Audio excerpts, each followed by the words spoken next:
Seneca forced to take his own life, the final test of a Stoic. Part 1. Cold Open. April of the year 65 after Christ. In a villa outside Rome, an old man sits at a table surrounded by weeping friends. A centurion stands at the door. The message he brought was simple and final. Nero orders you to die. The old man does not scream. He does not beg. He looks at his wife, at his friends, at the soldiers, and says quietly, "What is the point of comforting others if we cannot face death ourselves?" This is the story of Lucius Annius Seneca, the richest philosopher in Rome, the man who taught an emperor how to rule, and who would now teach the world how to die. Part 2. The Situation. Seneca was born around 4 years before Christ in the city of Corduba in the Roman province of Hispania, modern-day Spain. His father, Seneca the Elder, was a famous teacher of rhetoric. Young Seneca was sent to Rome, where he studied philosophy under the Stoic Attalus and the Pythagorean Socian. He was a sickly child, struggling with asthma and what historians believe was tuberculosis. Yet his mind was sharp, and his ambition was sharper. By his 30s, Seneca had entered the Roman Senate and become one of the most celebrated orators in the city. But this success drew the attention of the Emperor Caligula, who reportedly grew so jealous of Seneca's rhetorical skill that he ordered him killed. Seneca survived only because Caligula was told the philosopher was already dying of disease. It was Seneca's first brush with imperial violence. It would not be his last.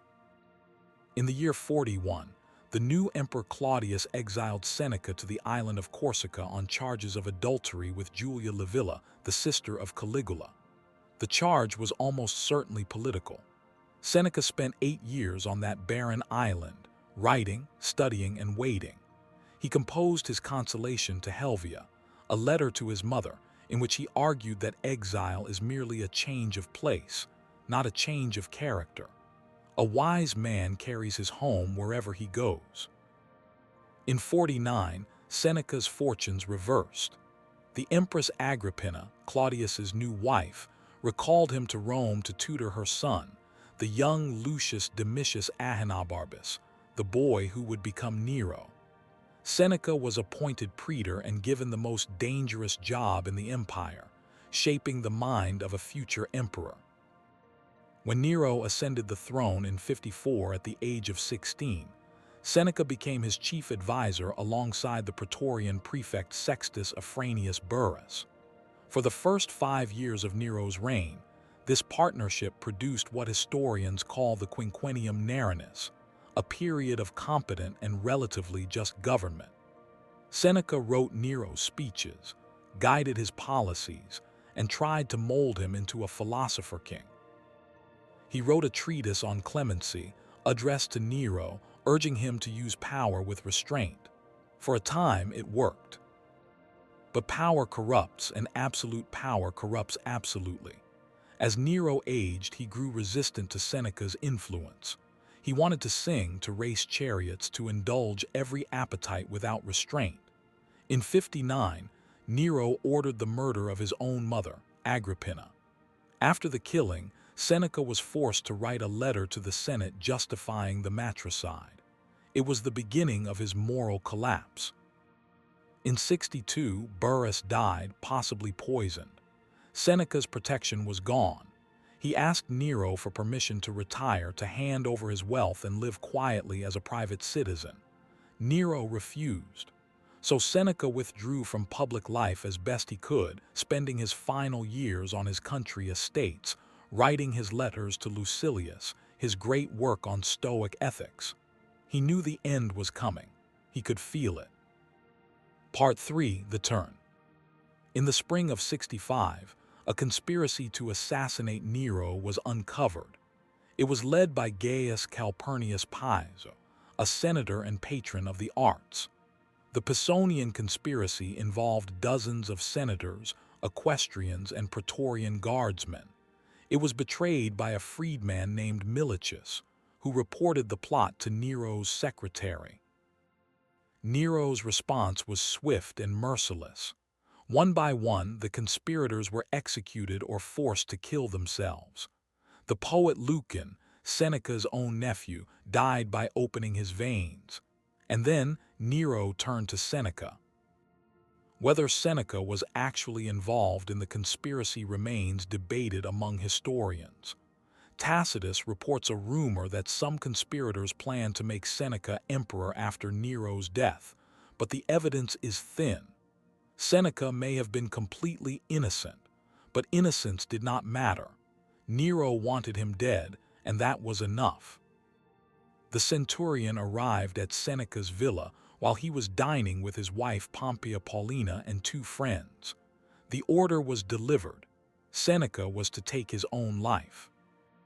According to the historian Tacitus, who provides the most detailed account in his Annals, Seneca received the sentence with remarkable composure. He asked for writing tablets to make his will. The centurion refused. So Seneca turned to his friends and said that since he could not thank them with property, he would leave them the only thing he had left, the pattern of his life. He embraced his wife Paulina and begged her to moderate her grief, but she insisted on dying with him. Seneca did not refuse. He said, "I have shown you how to live. Now you have shown me how to die." They cut their veins together. Seneca's arms were old, his blood thin from age and diet. The blood came slowly. The pain was prolonged. He also drank poison hemlock, the same mixture that killed Socrates, but it did not take effect. His body was too weak, too cold for the poison to work. Seneca called for his scribes and began dictating. His last words, as recorded by Tacitus, were not a lament, not a protest. He dictated his final thoughts, a stream of philosophical reflection. He asked for a warm bath. He was carried into the steam room where he suffocated in the vapors, his breath finally leaving him. Paulina survived. Nero's soldiers, seeing her grief, bound her wounds and prevented her from dying. She lived a few more years, her face pale, her body marked by the evidence of her devotion. Seneca was cremated without ceremony, as his will had instructed. No public funeral, no monument, just the quiet end of a philosopher who had lived through the rise and fall of three emperors, who had amassed and lost vast fortunes, who had counseled power and been destroyed by it. Part 4. The Lesson. Seneca's death is the final exam of Stoic philosophy. For decades, he had written about death without fear. In his letters to Lucilius, he said, "He who fears death will never do anything worthy of a living man." He said, "It is not that we have a short time to live, but that we waste a lot of it." He said, "Rehearse death." To say this is not to say that we long for death, but that we refuse to be its slave. The Stoics believed that the one thing we truly control is our response to events. We cannot choose whether death comes. We cannot choose when, but we can choose how we meet it, and that choice defines us. Seneca had every reason to be afraid. He had wealth, reputation, a wife he loved, work he believed in. He was 68 years old, frail, in pain. And yet when the centurion came, he did not bargain, did not beg, did not weep for mercy.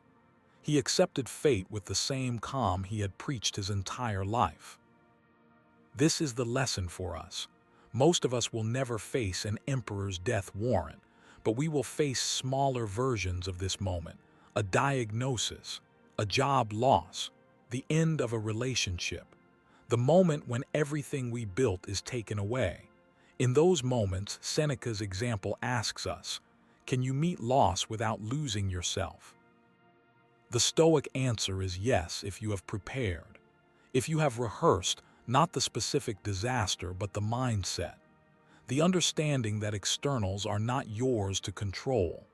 That your character, your integrity, your ability to choose your response, that is the one thing that cannot be taken. Seneca wrote, "A man is as miserable as he believes himself to be." He also wrote, It is a great thing to know the season for silence. He knew when to stop speaking, when to stop striving, when to accept that the play was over. Think about your own life. What are you clinging to that you cannot keep? What would it mean to release it, not in defeat, but in peace?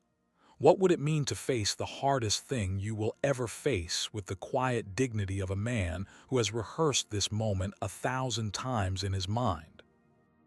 Seneca did not win. He died slowly and painfully in a steam bath, his body failing, his legacy left to the winds. But he did not lose either, because the one thing Nero could not take from him was the choice to die on his own terms, with his own words on his lips, with the image of his life intact. That is the final test of Stoicism. Not that you never feel fear, but that fear does not rule you. Not that you never suffer, but that suffering does not break you. Not that death never comes, but that when it does, you are ready. Part 5. Close. Seneca once wrote that life is like a play. It matters not how long the performance lasts, but how well it is performed. It matters not whether you exit in the first act or the last, but that you exit with grace. He performed his final scene on an April evening in the year 65. He had lived as a statesman, a philosopher, a writer, a survivor. He died as a Stoic. One story from history, one lesson from Stoicism, 3 times a week. Subscribe to hear the next one.